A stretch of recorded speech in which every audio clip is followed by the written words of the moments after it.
اور آگے ہاں ہاں سلمہ بھی آئی ہوئی ہے. کیوں جناب سلمہ جی؟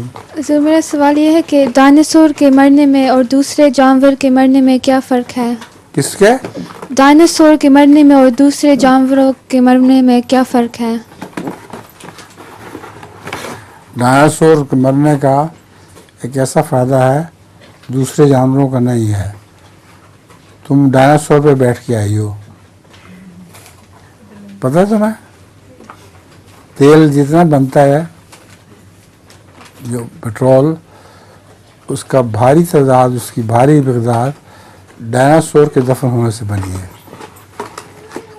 اس لیے عام جانور تو مر کے ختم ہو جاتے ہیں، ان سے وہ بھاری طور پر ان کا پٹرول نہیں بنتا، لیکن ڈائناسور سے پٹرول بنا ہے. اور